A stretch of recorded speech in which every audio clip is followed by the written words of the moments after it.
Ito, makausap po natin sa linya ng telepono si Engineer Alberto Swansing, Secretary General ng Philippine Global Road Safety Partnership at dati pong chairman din ng LTFRB. Magandang hapon po, Engineer Swansing. Magandang hapon sa iyo, Jiggy, at magandang hapon sa mga nakikinig at nanonood sa iyong programa.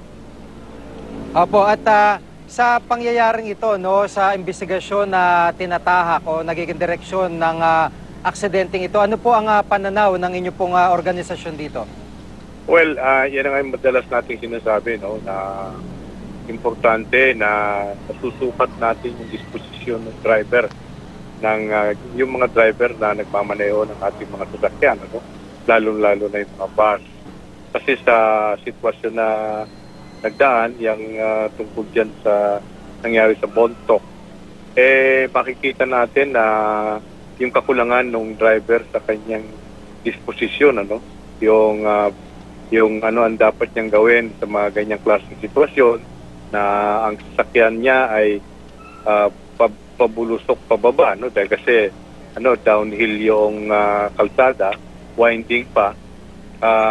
It would seem na yung driver was trying to attempt to switch to low gear, kaya lang kasi nga the bus was already in motion, kaya hindi niya ma-engage sa low gear yung transmission, kaya hindi nag-engine brake yung bus. So, pinilit niyang pahintuin ang bus pamamagitan ng pag-apak sa preno, pero malamang ang nangyari dyan is nasunog yung preno dahil kasi matulin ang ikot ng gulong, no? Dahil pababa nga yung sasakyan. Yung insidente na yan, Jiggy, walang ipinagkaiba yan doon saan, kung natatandaan mo 4 years ago sa Balamban, Cebu.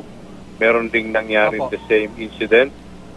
Isang bus loaded with 24 Iranian na bagong graduate sa medicine na papunta sila ng Balamban at para mag-outing. Nag-arkila sila ng bus. Yung bus, yung driver noon, yung regular driver was not around, so nagmaneho yung mismong may-ari ng kumpanya, no? And imbis na baybayin nila yung old route, ano, yung sa baba, paikot ng Cebu, they decided that the driver decided na to take the shortcut, yung papunta sa bundok, no? At ganun nga nangyari. Hindi sa bihasa, yung gano'n din, downhill din yun. Yung kalsada, about a kilometer long, winding yung downhill na kalsada. The driver was attempting also to yung pigilan yung bus sa pag-draus-dos pababa. Hindi niya na i-switch sa low gear yung sasakyan, so hindi nag-engine brake. Apak siya ng apak sa gulong hanggang sa preno, hanggang sa uminit yung preno. Ang eyewitness, they were witnessing na habang pababa yung bus, nakikita nila umuusok yung apat na gulong. That means nasusunog na yung preno. Pero yung inyo pong engineer, yung inyo pong grupo, meron po bang proposal para kumbaga kahit yung investigasyon mismo, dahil ang nangyayari karaniwan base na lang sa report ng police o sinasabi ng witness o ng driver, kung nabuhay yung driver, kumbaga meron ho bang pangangailangan para mas standardize yung ganitong klaseng investigasyon ng maging credible o accurate din po yung investigasyon na ginagawang mangganto? Merong binubuong batas ngayon sa Kongreso, kagagaling ko nga lang sa Kongreso. Merong House Bill na prinisinta sila Congressman King, si Congressman Biason, kasama pa si Congressman Paez, no? Iba't ibang House Bill number to. Ang sinasabi is yung mag-create ng National Transport Safety Board, ano? Yan ang magsasagawa rin sila ng tinatawag nating forensic analysis, ano?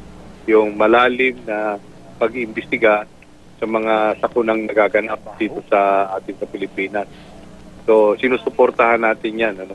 Para sa ganun, hindi tayo umaasa lang sa police report, ang nakalagay, loss break, loss control, yung mga ganyan. Ano? Hindi na lumalalim yung investigasyon kung ano-ano ang mga dahilan kung bakit nangyari yung bagay na yun. Opo, para kumbaga kahit papaano mas maging technical investigation katulad ng ginagawa sa mga air transport. Yes. So, tama yun. Ang layo natin dito is yung pagbalangkas ng mga palisiya, no?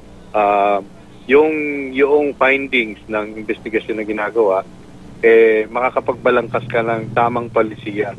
Let's say, transportation. Let's say, for example, when it comes to licensing ng mga drivers, ano ang mga pwede nating baguhin sa proseso para nang sa ganon, makasiguro tayo na yung mga binibigyan natin ng lisensya ng mga tao, karapat-dapat lang.